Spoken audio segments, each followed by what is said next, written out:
can't accept the loss, I'm hard-headed. There's a little bit of madness to my method. Many falling off that fine line that I'm treading. I risk anything to be great, and I'm not letting nobody rob me of my victory. Number one, that's what I'm meant to be. When by any means, only thing that makes sense to me, I can make nice or make history. I got that dog in me, yeah, turn me up. Big energy, got the crowd going nuts. I got that dog in me, yeah, any up. I take on anyone, I don't need a one-on-one. Got that dog in me. Welcome to this week's installment of the Mercer Sports Report. I'm Nakazi Hawkins, here to give you the inside information on all things Mercer sports. There is absolutely nothing better than Saturday night football here at 5-Star Stadium. Mercer's faithful fans showed up in droves, and the football team did not disappoint.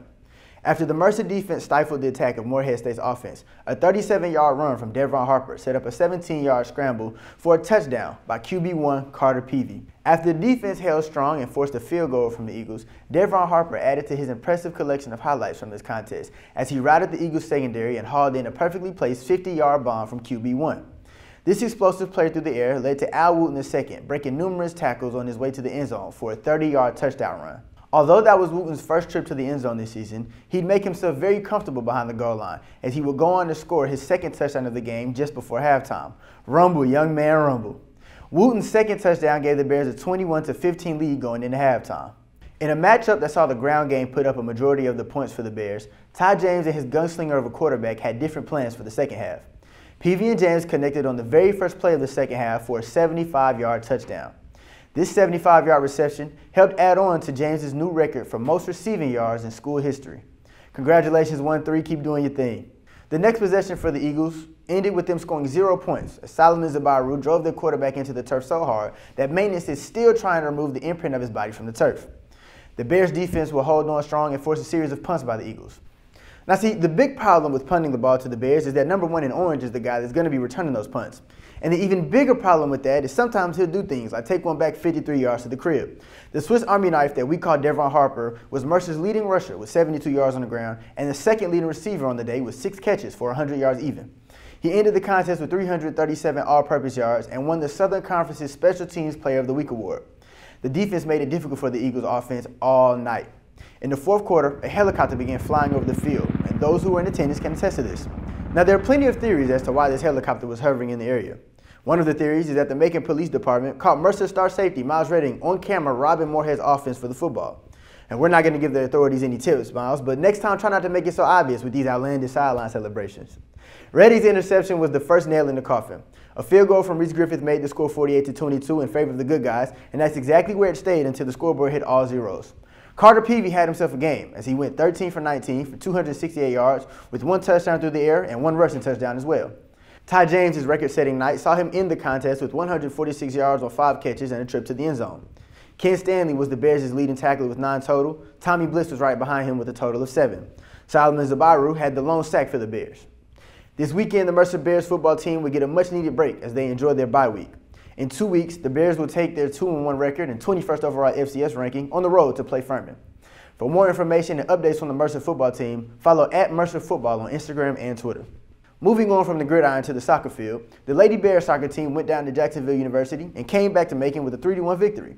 Just 15 minutes into the game, Lena Dykes put the Lady Bears on the board. After going into halftime tied at 1 apiece, Kendall Cook assisted on the goal to Jada Mormon in the 60th minute of the contest. Just 3 minutes later, Maria Caripides used an assist by Sierra Whiteley to net the third and final goal of the game.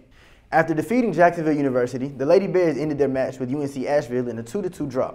Sydney Farr and Jada Mormon scored the 2 goals for Mercer. Chandler Lewis-Jenkins assisted on both of these goals. The Lady Bears soccer team will be in action at Gardner Webb on Thursday, September 14th, and will play host to the University of Alabama on Sunday, the 17th. To keep up with the Lady Bears soccer team, follow @MercerWSoccer on Instagram. The men's soccer team had their share of action on the road this week as well. They traveled to face the number 15 team in the nation at the University of Wisconsin and ended the game with a stalemate score of 0-0. Trevor McMullen was sensational and ended the game with 4 saves from the goalkeeper position. In their next game, the Bears tied with Bradley by a score of 1-1. Nick Wanzer and Dalton Reyna assisted on the lone goal scored by Omar Hernandez. The men's soccer team will continue their games on the road as they will travel to face Winthrop on Saturday, September the 16th, and Georgia Southern on Tuesday, September 19th. To keep up with the Mercer men's soccer team, follow @MercerMSoccer on Instagram. The Mercer women's volleyball team will look to bounce back from their 2 previous losses as they play host to Georgia Southern on Thursday, September 14th, and Bethune-Cookman on Saturday, the 16th. To keep up with the Lady Bears volleyball team, follow @Mercer Volleyball on Instagram. The Mercer golf team has started their season now as well. They finished 15th at the Mirabel Maui Gym Intercollegiate and will be in action again at Colorado University on October 2nd and 3rd. To stay up to date on all things Mercer Golf, follow @Mercer Golf on Instagram. That concludes this episode of the Mercer Sports Report. I'm Nikazi Hawkins, and I'll see you next time. Go Bears!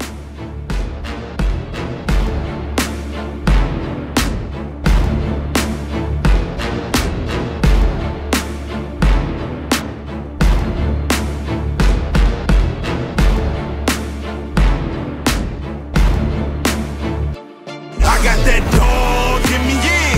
Turn me up. Big energy, got the crowd going nuts. I got that dog in me, yeah. Any up. I take on anyone. I don't need a one-on-one. I got that dog in me, yeah.